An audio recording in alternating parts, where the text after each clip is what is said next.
What happens when a determined boss sets out to uncover the hidden truths behind the walls of his own business? Sometimes the truths you discover shake you to your core. Let's dive into this story and see what unfolded when an undercover boss stepped into his clothing store. Mike Preston wasn't just a successful entrepreneur, he was a man who believed in dreams.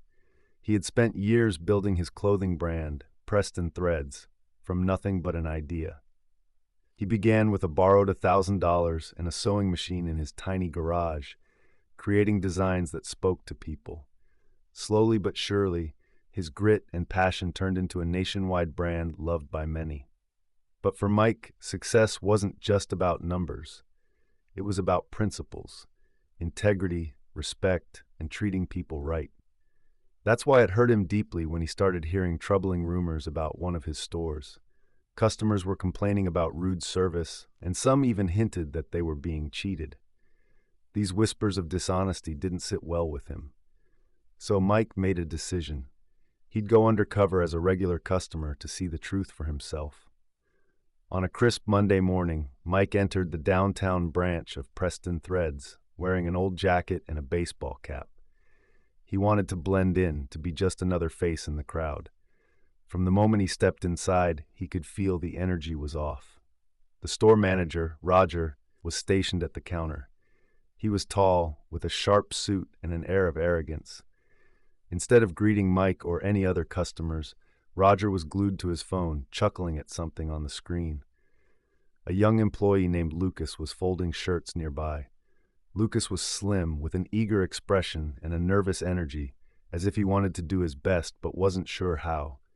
Mike watched as Lucas greeted a customer with a smile, but Roger barked at him, "Get back to work. Let me handle this." Mike's heart sank. This wasn't the kind of environment he had worked so hard to create.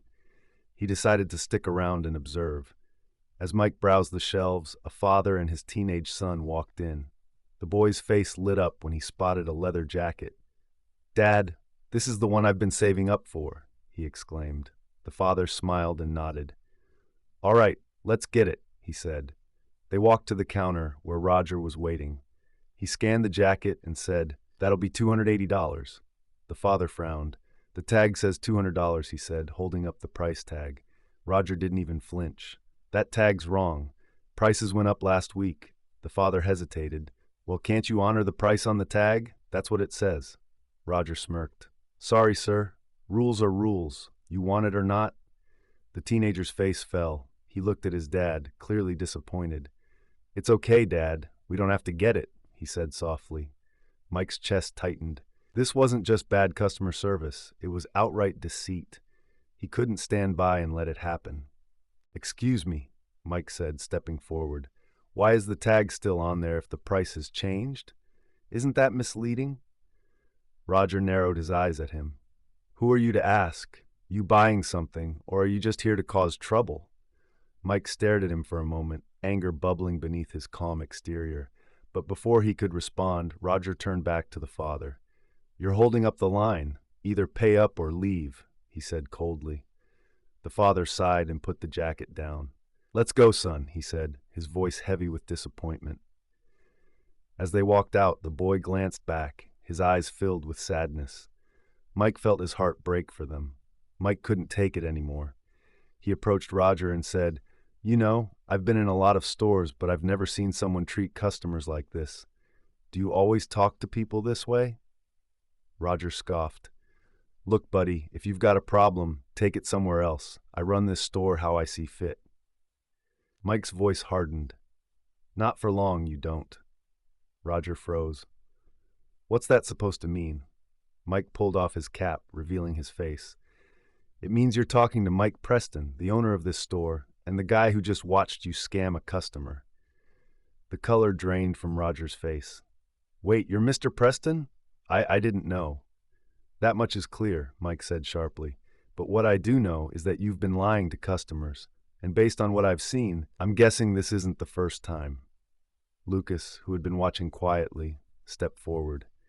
"Mr. Preston, I'm sorry. I wanted to say something, but Roger threatened to fire me if I did." Mike turned to Lucas, his expression softening. I understand. Thank you for being honest. Mike asked for the store's transaction records and reviewed them with the regional manager, Ben, who had arrived after Mike's call. What they found was shocking.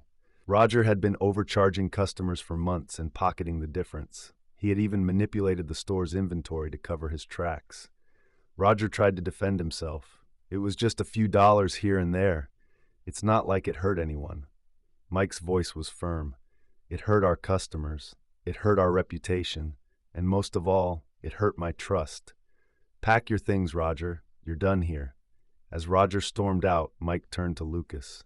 Lucas, you've shown integrity in a tough situation. From now on, you're the store manager. Lucas's eyes widened. Me? Are you sure? Mike smiled. You've earned it. And I want this store to represent what Preston Threads stands for: honesty, respect, and great service. Mike stayed at the store for the rest of the day, greeting customers and listening to their experiences. He even called the father and son who had left earlier, offering them the jacket for free. The boy's voice lit up with joy, and Mike knew he had made the right decision. As he walked out that evening, Mike felt a deep sense of pride, not in his business, but in the lessons he had learned. Leadership wasn't about titles or power. It was about standing up for what's right, even when it's hard.